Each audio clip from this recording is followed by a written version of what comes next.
Semua berawal dari AC yang mati di kamar kontrakan pengap di Jogja. Seorang mahasiswi pertukaran asal Prancis yang putus asa, dan seorang tukang servis AC lokal yang datang menolong. Namun bukan hanya AC-nya saja yang minta diservis, bule Prancis juga minta sekalian servis lainnya. Tonton video ini sampai selesai.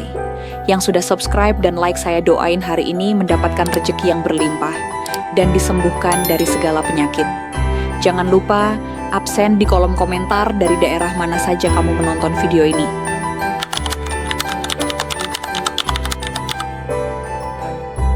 Mentari Jogja terasa begitu asing di kulit Giselle Dubois. Bukan seperti matahari musim panas di Provence yang hangat bersahabat, melainkan sengatan tropis yang menempel lekat. Membuat kaos katun tipisnya terasa lembab bahkan ketika ia hanya duduk diam di dalam kamar kontrakannya yang sederhana. Sudah 6 bulan ia menjalani program pertukaran mahasiswa di kota gudeg ini, meninggalkan sejenak kemewahan apartemen keluarganya yang menghadap Menara Eiffel di Paris. Di sini, di sebuah gang kecil tak jauh dari kampusnya, ia memilih hidup layaknya mahasiswa lokal. Rumah kontrakan petak dengan dinding bercat putih yang mulai kusam. Perabotan seadanya. Dan tentu saja, tanpa pendingin udara sentral yang biasa ia nikmati di Prancis. Satu-satunya kemewahan kecilnya adalah unit AC split di kamar tidurnya. Sebuah benda vital yang membantunya bertahan dari gerah malam Jogja dan fokus pada tumpukan tugas kuliah sastra Indonesianya. Namun 2 hari terakhir, kemewahan kecil itu mengkhianatinya. AC di kamarnya mati total. Awalnya hanya suara berisik aneh, lalu hembusan anginnya melemah, hingga akhirnya hanya dengungan samar sebelum senyap sepenuhnya. Panas langsung menyergap kamar tidurnya yang tak terlalu besar, mengubahnya menjadi oven. Tidur menjadi siksaan, selimut tergolek tak berguna di sudut kasur, dan jendela yang dibuka hanya memasukkan udara panas yang sama pekatnya, ditambah bonus nyanyian nyamuk yang nyaring. Belajar? Mustahil. Konsentrasinya buyar oleh keringat yang mengalir di pelipis dan rasa lengket yang tak nyaman. Giselle sudah mencoba menghubungi Pak Broto, pemilik kontrakan yang ramah itu. Namun, nasib baik sedang tak berpihak. Pak Broto dan istrinya sedang menunaikan ibadah umroh di Tanah Suci, baru akan kembali 2 minggu lagi. Pesan WhatsApp-nya hanya dibalas centang 2 abu-abu. Giselle menghela napas panjang. Ia tak bisa menunggu selama itu. Harga dirinya, yang dididik orang tuanya untuk mandiri dan tidak bergantung pada nama besar keluarga Dubois. Pemilik salah satu rumah mode tas branded paling bergengsi di Eropa. Melarangnya untuk sekadar pindah ke hotel berbintang 5 yang sebenarnya dengan mudah bisa ia bayar. Ini adalah pilihannya, hidup sederhana di Jogja, dan ia harus menyelesaikan masalahnya sendiri.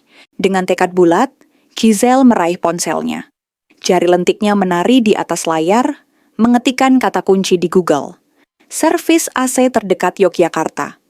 Puluhan hasil muncul, nama-nama teknisi dan penyedia jasa bertebaran. Ia membaca sekilas beberapa ulasan, mencari yang tampak terpercaya dan responsif. Matanya tertuju pada satu nama, Randy AC Service. Cepat, handal, harga bersahabat. Ada nomor WhatsApp tertera di sana. Tanpa pikir panjang, ia menekan tombol panggil. Di sudut lain kota Jogja, di sebuah kampung yang padat, namun asri, Randy baru saja menyelesaikan sarapan sederhananya. Nasi gudeg bungkus daun jati yang dibelikan ibunya tadi pagi. Usianya baru 25 tahun, namun garis wajahnya menunjukkan kedewasaan dan beban tanggung jawab yang melebihi usianya. Sejak ayahnya, seorang tukang servis AC kawakan, meninggal mendadak karena serangan jantung setahun lalu. Randy-lah yang menjadi tulang punggung keluarga. Ia harus menghidupi ibunya yang kini membuka warung kecil di depan rumah dan kedua adiknya yang masih bersekolah.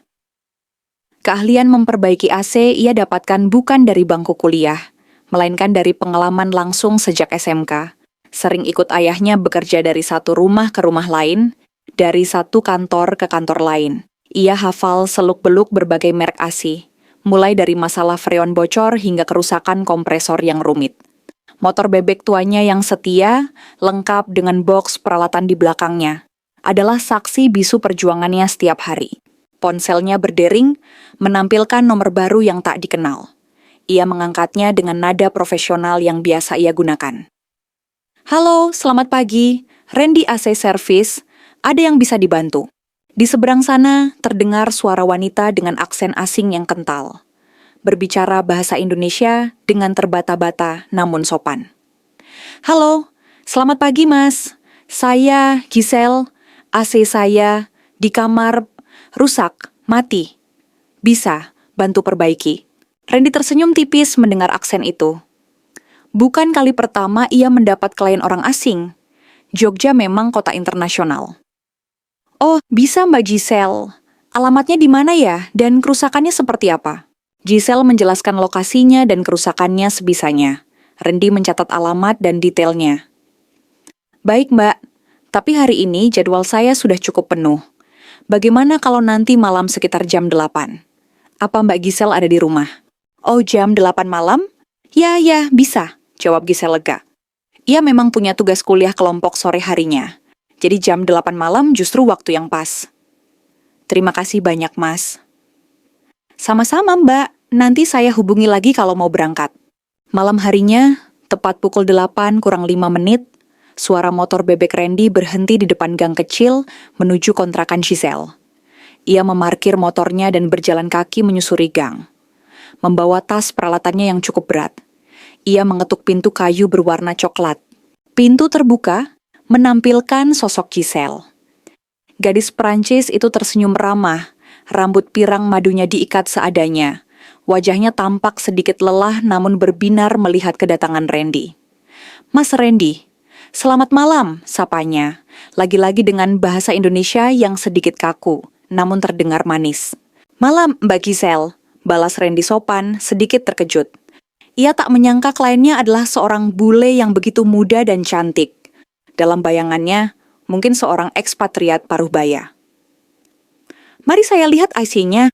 Giselle mempersilakan Randy masuk ke kamarnya. Hawa panas langsung terasa menyambut. Randy meletakkan tasnya dan langsung memeriksa unit AC di dinding. Ia membuka penutupnya, memeriksa komponen-komponen di dalamnya dengan teliti. Giselle mengamatinya dalam diam, terkesan dengan cara kerja Randy yang cekatan dan fokus. Sesekali ia mencoba bertanya dengan bahasa isyarat atau kata-kata sederhana, dan Randy menjawabnya dengan sabar sambil terus bekerja. Kerusakan ternyata cukup parah. Ada kebocoran halus pada pipa freon dan salah satu kapasitornya lemah. Randy harus membongkar beberapa bagian, mengelas pipa, mengisi ulang freon, dan mengganti kapasitor. Proses itu memakan waktu lebih lama dari perkiraannya.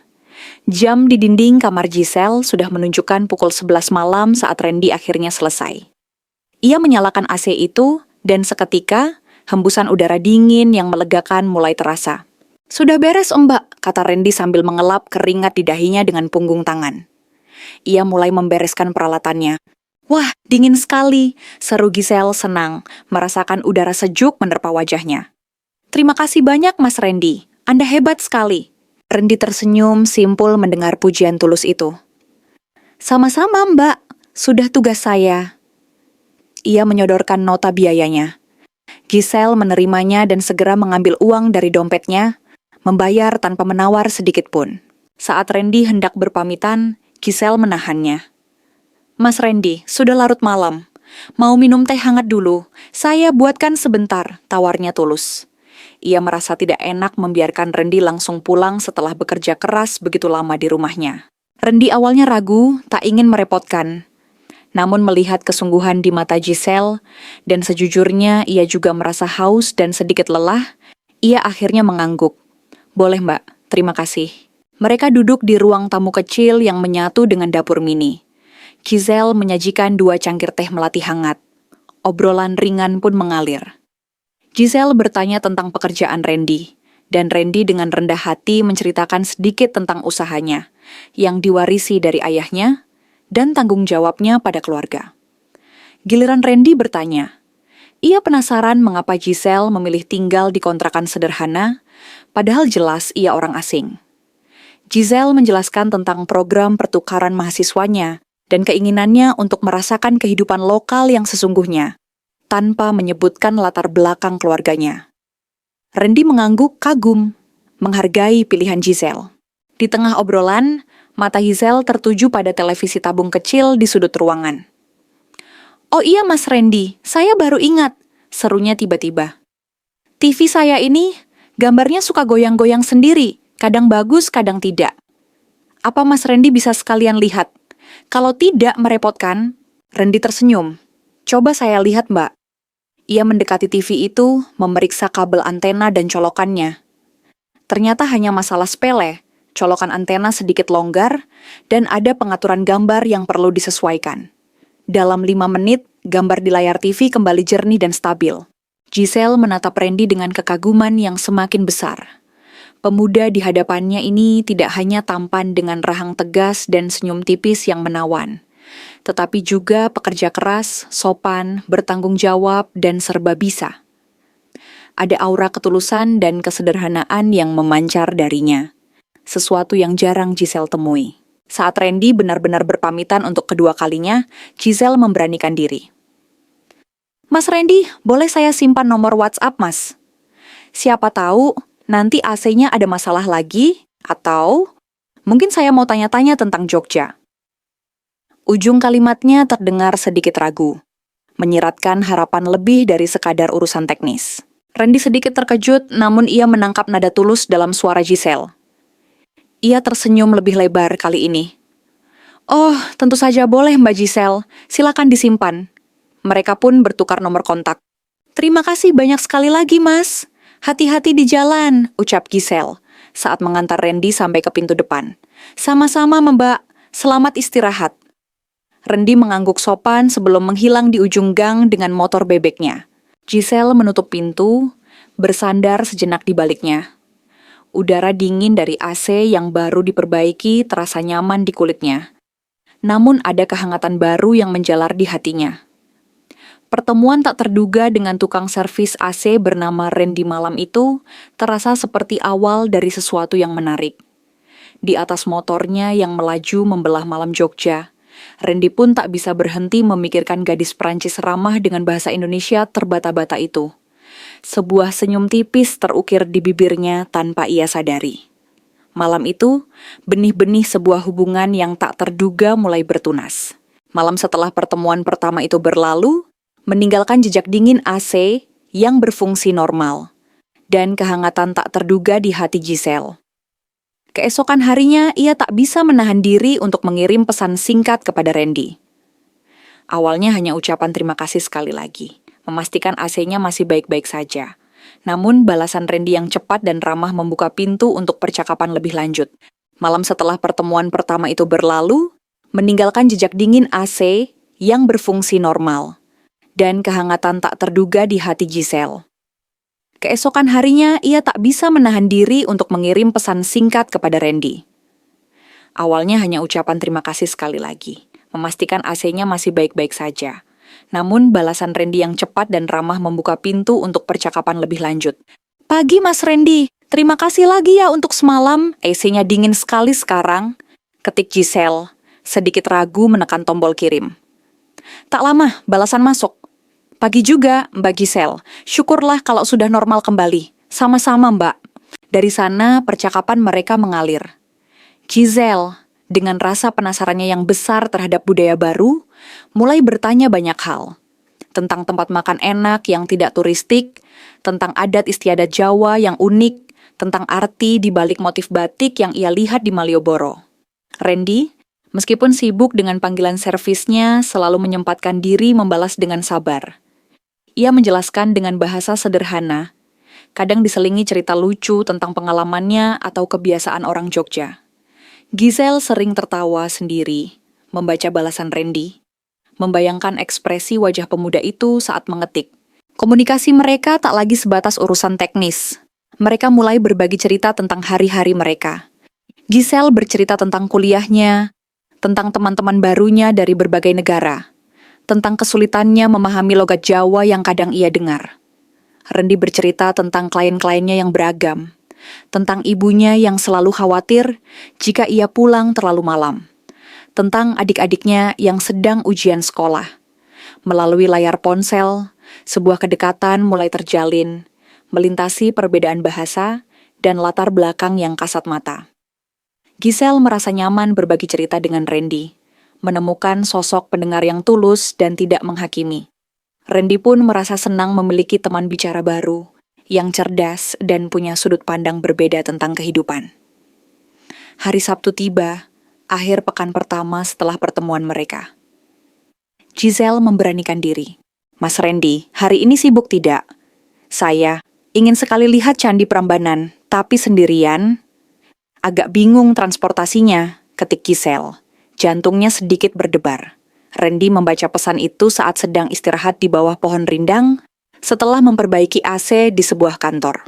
Ia tersenyum. Kebetulan hari ini tidak terlalu banyak panggilan, Mbak. Mau saya antar ke Prambanan? Mata Giselle berbinar membaca balasan itu. Wah, mau sekali, tapi apa tidak merepotkan Mas Randy? Tidak apa-apa, Mbak. Sekalian saya juga sudah lama tidak ke sana. Mau berangkat jam berapa? Jadilah siang itu, Randy menjemput Giselle di kontrakannya dengan motor bebeknya. Giselle sedikit ragu saat melihat motor itu. Terbiasa dengan mobil atau taksi di Prancis. Tapi melihat senyum Randy yang meyakinkan, ia pun naik ke boncengan, memegang pundak Randy sedikit canggung pada awalnya. Perjalanan menuju Prambanan diisi dengan celotehan Giselle yang takjub melihat pemandangan sepanjang jalan. Sawah hijau, rumah-rumah joglo, kesibukan pasar tradisional. Randy sesekali menjelaskan apa yang mereka lewati. Di Prambanan, Randy menjelma menjadi pemandu wisata dadakan yang handal. Ia menceritakan legenda Roro Jonggrang dengan antusias, menjelaskan detail relief kandi yang rumit, menjawab setiap pertanyaan Giselle dengan sabar. Giselle terpukau, bukan hanya oleh kemegahan candi Hindu tersebut, tetapi juga oleh pengetahuan dan cara Randy bercerita. Mereka berjalan berdampingan di bawah terik matahari, kadang tertawa bersama karena salah paham bahasa, atau karena komentar lucu Giselle tentang ukiran candi. Hari itu terasa begitu cepat berlalu. Saat mengantar Giselle pulang, suasana di atas motor terasa berbeda. Giselle tak lagi canggung berpegangan, dan Randy merasa ada getaran aneh setiap kali lengan Giselle tak sengaja menyentuh punggungnya. Sejak kencan pertama di Prambanan itu, intensitas pertemuan mereka meningkat. Tak hanya lewat WhatsApp, tapi juga pertemuan langsung. Kadang Randy sengaja mampir ke kontrakan Giselle, sepulang kerja, sekadar membawakan martabak manis kesukaan Giselle yang baru ia ketahui. Atau sekadar memastikan AC-nya masih baik-baik saja, meskipun ia tahu AC itu baik-baik saja. Di akhir pekan lain, mereka menjelajahi sudut-sudut Jogja lainnya. Berburu gudeg tengah malam di Wijilan, mengagumi kerajinan perak di kota Gedo, atau sekadar duduk menikmati senja di alun-alun kidul sambil minum wedang ronde. Suatu sore, saat mereka sedang menikmati es dawet di pinggir jalan, Giselle bertanya, Mas Randy, boleh tidak sekali-kali main ke rumah Mas? Saya ingin kenalan sama ibu dan adik-adik Mas. Randy sedikit terkejut, tapi juga senang dengan permintaan itu. Tentu saja boleh, Mbak. Tapi rumah saya sederhana sekali, di kampung. Tidak seperti rumah Mbak Giselle mungkin, jawabnya jujur. Sedikit khawatir Giselle akan kecewa. Justru itu, seru Giselle antusias. Saya ingin lihat kehidupan Mas Randy yang sebenarnya. Akhirnya di hari Minggu berikutnya, Randy membawa Giselle ke rumahnya. Sebuah rumah kecil namun bersih dan tertata rapi di sebuah kampung yang cukup padat. Ibu Randy, seorang wanita paruh baya dengan senyum ramah seperti anaknya, menyambut Giselle dengan hangat meskipun awalnya sedikit kaget melihat tamu putranya adalah seorang bule. Kedua adik Randy, yang masih SMP dan SD, tampak malu-malu tapi juga penasaran. Giselle langsung merasa betah. Ia duduk di tikar di ruang tamu sederhana itu, mencoba mengobrol dengan Ibu Randy, dengan bahasa Indonesianya yang semakin lancar. Ia memuji masakan Ibu Randy yang disajikan, sayur lodeh dan tempe goreng, dan dengan tulus mengagumi kehangatan keluarga itu. Melihat Randy berinteraksi dengan ibu dan adik-adiknya, membantu ibunya di warung kecil depan rumah, mengajari adiknya mengerjakan PR, membuat kekaguman Giselle semakin dalam. Ia melihat sisi lain Randy, seorang anak dan kakak yang penuh kasih sayang dan bertanggung jawab. Ibu Randy pun tampak menyukai Giselle, melihat ketulusan dan kesopanannya yang jauh dari kesan sombong. Hubungan mereka semakin jelas arahnya. Meski belum ada kata cinta terucap, mereka saling memahami, saling menghargai, dan saling merasa nyaman. Namun, takdir seolah ingin menguji ikatan mereka. Suatu siang yang terik, Giselle memesan Gojek untuk pergi ke toko buku mencari referensi tugas kuliah. Ia duduk di boncengan, menikmati angin yang menerpa wajahnya saat motor melaju di jalan raya yang cukup ramai. Tiba-tiba, dari arah belakang, sebuah mobil sedan melaju kencang, mencoba menyalip dari sisi kiri. Pengemudi mobil itu sepertinya salah perhitungan. Badan mobil menyerempet stang motor Gojek yang ditumpangi Giselle. Bruk! Giselle dan pengemudi Gojek terpental dari motor, jatuh cukup keras di aspal. Giselle merasakan sakit yang hebat di kaki dan tangannya. Kepalanya sedikit pusing. Orang-orang di sekitar segera berkerumun. Mobil yang menyerempet sempat berhenti sejenak, lalu tancap gas melarikan diri. Pengemudi Gojek mengerang kesakitan, tapi berusaha bangun. Giselle mencoba bangkit, tapi kakinya terasa nyeri luar biasa, dan sikunya lecet berdarah. Air mata mulai menggenang di pelupuk matanya. Bukan hanya karena sakit, tapi juga karena syok dan rasa takut sendirian di negeri orang. Di tengah kepanikan itu, sebuah motor bebek berhenti mendadak. Pengendaranya yang memakai jaket khas teknisi AT dan membawa boks peralatan, segera turun dan berlari menghampiri kerumunan. Itu Randy. Ia kebetulan sedang dalam perjalanan menuju rumah klien yang alamatnya melewati jalan itu. Matanya membelalak melihat Giselle terduduk di pinggir jalan, menangis menahan sakit dengan luka lecet di tangannya. Giselle, seru Randy panik, menerobos kerumunan. Ia segera berjongkok di depan Giselle. Kamu tidak apa-apa, ya Tuhan. Melihat wajah Randy yang penuh kekhawatiran, tangis Giselle pecah. Randy, sakit, kaki saya, isaknya. Tanpa pikir panjang, Randy segera bertindak. Ia memeriksa kondisi Giselle sekilas, memastikan tidak ada luka serius yang mengancam jiwa. Ia membantu pengemudi Gojek yang juga terluka untuk menepi. Dengan bantuan beberapa warga, ia dengan hati-hati membantu Giselle berdiri dan memapahnya menuju pinggir jalan yang lebih aman. Ia segera menelepon ambulans, namun karena lalu lintas agak padat, ia memutuskan untuk langsung membawa Giselle ke rumah sakit terdekat menggunakan taksi yang ia hentikan. Pengemudi Gojek diurus oleh warga lain yang berbaik hati. Di rumah sakit, setelah diperiksa dan diröntgen, dokter menyatakan Giselle mengalami memar cukup parah pada pergelangan kaki kanannya dan beberapa luka lecet di siku dan lutut. Tidak ada tulang yang patah, tapi ia perlu banyak istirahat dan kakinya tidak boleh terlalu banyak digerakkan untuk beberapa waktu. Duduk di kursi tunggu sementara Giselle diobati di ruang tindakan, Randy merasa cemas luar biasa. Ia menghubungi dosen wali Giselle di kampus, mengabarkan kondisi mahasiswinya. Ia sadar, Giselle tidak punya siapa-siapa di Jogja. Orang tuanya jauh di Prancis. Siapa yang akan merawatnya? Setelah Giselle selesai diobati, dengan pergelangan kaki, dibebat perban elastis, dan luka lecetnya ditutup plester, Randy menghampirinya. Wajah Giselle masih pucat, tapi ia berusaha tersenyum melihat Randy. Terima kasih, Randy. Kamu datang seperti malaikat, bisik Giselle lirih. Hati Randy ternyuh. Ia duduk di samping ranjang Giselle. Bagaimana perasaanmu sekarang? Sudah lebih baik, hanya sedikit nyeri dan takut, jawab Giselle jujur. Randy menggenggam tangan Giselle yang tidak terluka. Jangan takut, ada aku di sini, kamu tidak sendirian. Sore itu, setelah mendapat izin dokter, Randy membawa Giselle kembali ke kontrakannya. Ia sudah berbicara dengan ibunya melalui telepon, menceritakan kejadiannya. Ibunya, dengan hati yang baik, menyarankan Randy untuk membantu merawat Giselle selagi gadis itu belum bisa mandiri. Maka dimulailah hari-hari di mana Randy menjadi perawat pribadi Giselle. Setiap pagi sebelum berangkat kerja, ia mampir membawakan sarapan dan obat. Sepulang kerja, ia kembali lagi. Kadang membawa makan malam masakan ibunya, membantu Giselle mengompres kakinya yang memar, mengganti perban di lukanya, atau sekadar menemaninya menonton TV, dan mengobrol agar tidak bosan. Ia bahkan membantu mencuci piring kotor atau menyapu lantai kontrakan yang kecil itu. Semua dilakukannya dengan tulus, tanpa pamrih. Di tengah kondisi rentannya, Giselle melihat sisi lain Randy yang belum pernah ia lihat sebelumnya. Ketelatenan, kepedulian yang mendalam, dan rasa tanggung jawab yang luar biasa. Perhatian Randy terasa seperti selimut hangat yang melindunginya. Rasa kagumnya pada Randy perlahan, tapi pasti berubah menjadi perasaan yang lebih dalam, lebih kuat, cinta. Ia merasa aman, dihargai dan dicintai dengan cara yang begitu tulus. Randy pun merasakan hal yang sama. Merawat Giselle dari dekat membuatnya melihat kerapuhan di balik sosok gadis Perancis yang ceria itu. Ia melihat ketabahannya menahan sakit, melihat matanya yang berbinar setiap kali ia datang.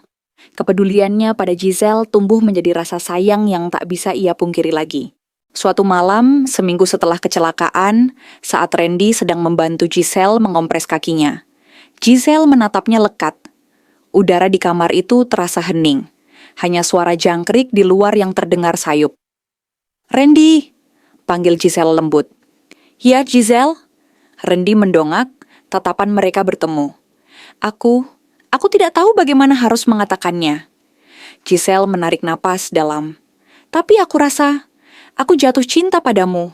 Randy terpaku sesaat, jantungnya berdegup kencang. Ia melihat kesungguhan di mata biru Giselle. Senyum perlahan terukir di bibirnya.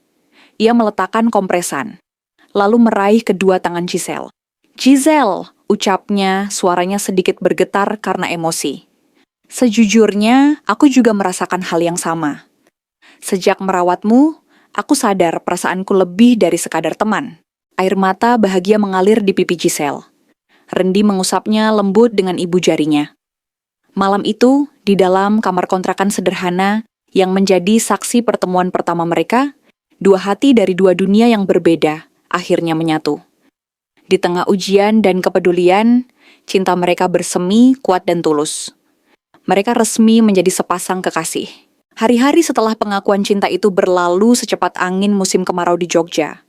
Kaki Giselle perlahan pulih, memar-memarnya memudar, dan ia bisa kembali berjalan normal, meskipun masih harus berhati-hati. Hubungan mereka semakin dalam. Randy tak lagi hanya sekadar pacar, ia adalah sahabat, orang kepercayaan, dan pemandu terbaik Giselle dalam memahami seluk-beluk kehidupan di Indonesia. Giselle pun menjadi sumber inspirasi dan kebahagiaan bagi Randy, membawa warna baru dalam rutinitasnya yang penuh kerja keras. Mereka menghabiskan waktu bersama sebisa mungkin. Randy menemani Giselle mengerjakan tugas akhir program pertukarannya.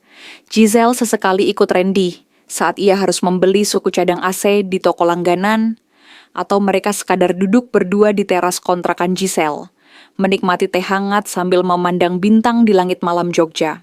Namun awan perpisahan mulai menggantung di ufuk. 2 semester program pertukaran Giselle hampir berakhir. Tiket pesawat kembali ke Paris sudah di tangan, tanggal kepulangan semakin dekat.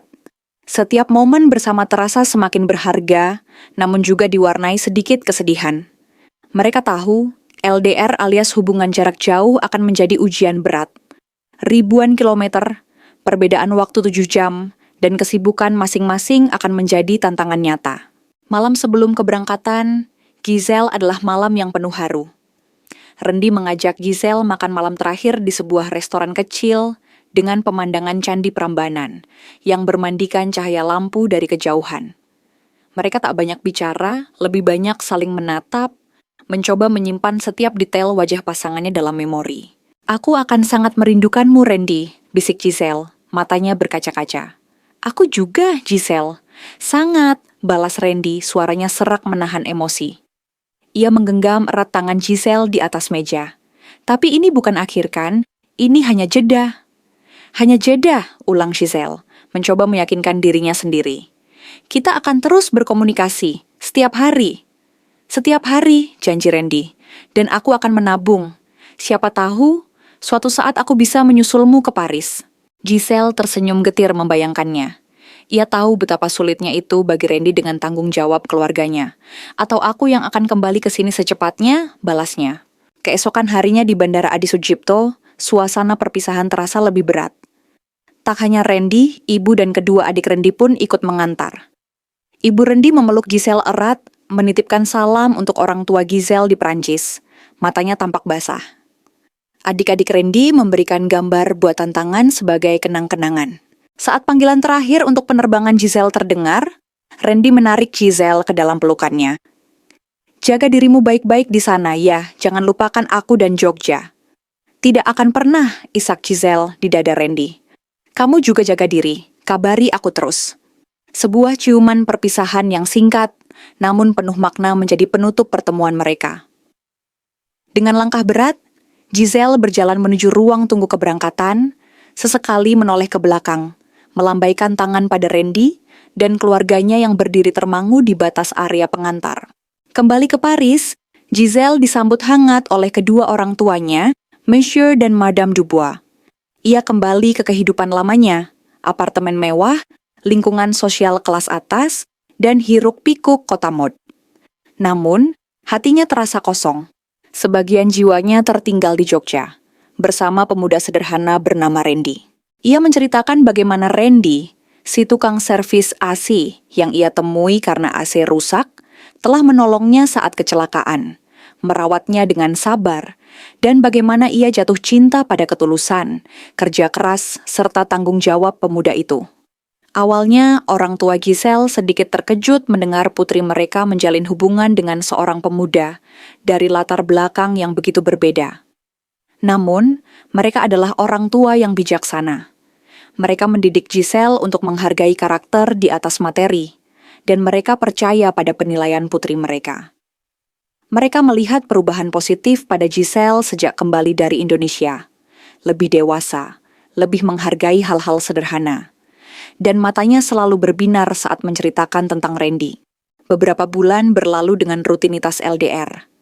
Kerinduan semakin memuncak. Suatu sore, saat sedang minum teh bersama di taman belakang mansion mereka, Giselle menatap kedua orang tuanya. Papa, Mama, liburan musim panas nanti. Bisakah kita pergi ke Indonesia? Monsieur dan Madame Dubois saling berpandangan, lalu tersenyum. Kami sudah menduga kamu akan meminta ini, kata Madame Dubois lembut. Tentu saja kita bisa. Kami juga penasaran ingin melihat langsung negeri yang telah membuat putri kami begitu bahagia. Dan bertemu langsung dengan pemuda yang telah mencuri hatinya itu. Sebuah rencana mulai disusun. Namun, Giselle punya ide lain. Tapi, bisakah kita rahasiakan ini dari Randy? Aku ingin memberinya kejutan. Orang tuanya setuju. Mereka pun mempersiapkan perjalanan liburan keluarga ke Indonesia secara diam-diam.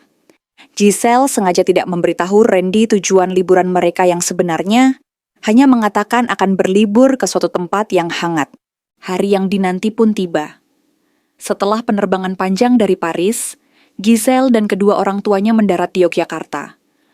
Udara lembab yang familiar langsung menyambut Giselle, membawa gelombang nostalgia dan kebahagiaan. Mereka langsung menuju sebuah hotel mewah yang telah dipesan sebelumnya. Setelah beristirahat sejenak, Giselle tak sabar lagi. Dengan jantung berdebar kencang, ia memesan taksi menuju kampung tempat Randy tinggal. Orang tuanya ikut serta sama penasarannya. Taksi berhenti di ujung gang. Giselle turun lebih dulu, diikuti orang tuanya yang tampak mengamati lingkungan sederhana itu dengan penuh minat. Bukan dengan pandangan merendahkan, tapi kekaguman akan suasana yang berbeda. Giselle berjalan cepat menyusuri gang yang sudah begitu familiar, menuju rumah kecil bercat hijau pupus itu. Ia mengetuk pintu. Terdengar sahutan dari dalam, lalu pintu terbuka. Sosok Randy muncul, mengenakan kaos oblong dan celana pendek, tampak baru saja selesai bekerja. Matanya membelalak tak percaya melihat siapa yang berdiri di depannya. Giselle, ucapnya terbata mengira ia sedang bermimpi. Giselle tersenyum lebar, air mata bahagia menggenang di pelupuknya. Kejutan, serunya. Randy tertegun sesaat, lalu tanpa berkata-kata lagi, ia menarik Giselle ke dalam pelukan erat. Kerinduan yang tertahan berbulan-bulan tumpah ruah dalam pelukan itu. Di belakang Giselle, Monsieur dan Madame Dubois tersenyum haru menyaksikan reuni emosional itu. Bonjour Randy, senang akhirnya bertemu langsung denganmu, sapa Monsieur Dubois ramah sambil mengulurkan tangan. Ibu Randy dan adik-adiknya yang mendengar keributan segera keluar dan ikut terkejut melihat kedatangan Giselle dan orang tuanya. Pertemuan dua keluarga dari dua dunia yang berbeda itu berlangsung dengan hangat, meskipun ada sedikit kendala bahasa yang dijembatani oleh Giselle. Kejutan tak berhenti sampai di situ. Setelah beberapa hari di Jogja, saling mengenal lebih dekat, keluarga Dubois mengungkapkan rencana mereka selanjutnya. Mereka mengajak Randy, ibunya, dan kedua adiknya untuk ikut berlibur bersama mereka ke Bali dan Lombok selama 2 minggu. Biaya perjalanan dan akomodasi sepenuhnya ditanggung oleh keluarga Dubois. Awalnya Ibu Randy menolak halus, merasa tidak enak dan sungkan. Namun Gisela dan orang tuanya meyakinkan bahwa mereka sangat ingin berbagi kebahagiaan dan mengenal keluarga Randy lebih baik. Akhirnya, dengan rasa haru dan terima kasih yang besar, keluarga Randy menerima tawaran itu. Bagi mereka, ini adalah pengalaman pertama berlibur keluar pulau, apalagi ke destinasi wisata terkenal seperti Bali dan Lombok. Liburan itu menjadi momen tak terlupakan. Mereka menginap di resort mewah pinggir pantai, menikmati keindahan alam yang spektakuler, mencoba berbagai aktivitas wisata bersama. Terjadi perpaduan budaya yang unik. Ibu Randy mencoba mengajari Madame Dubois memasak masakan Indonesia sederhana, sementara Monsieur Dubois asik mengobrol tentang bisnis meski terbatas bahasa, dengan Randy yang ternyata punya banyak ide menarik. Adik-adik Randy cepat akrab dengan Giselle, bermain bersama di pantai. Kebersamaan itu menghapus sekat-sekat perbedaan latar belakang. Yang ada hanyalah tawa, kebahagiaan, dan ikatan kekeluargaan yang semakin erat. Randy merasa diterima dengan tulus oleh keluarga Giselle, dan keluarga Giselle pun semakin yakin bahwa Randy adalah pemuda yang tepat untuk putri mereka. Kisah mereka adalah pengingat bahwa keajaiban seringkali datang dari tempat dan waktu yang tak terduga. Bahwa di tengah dunia yang seringkali terkotak-kotak oleh perbedaan, cinta masih menjadi bahasa universal yang paling kuat, mampu membangun jembatan di atas jurang apapun, dan membawa dua insan dari dunia yang berbeda menuju satu tujuan. Kebahagiaan bersama. Dan kisah mereka yang berawal dari keluhan panas dan deru mesin pendingin, terus mengalir, menjanjikan babak-babak baru yang tak kalah indah di masa depan.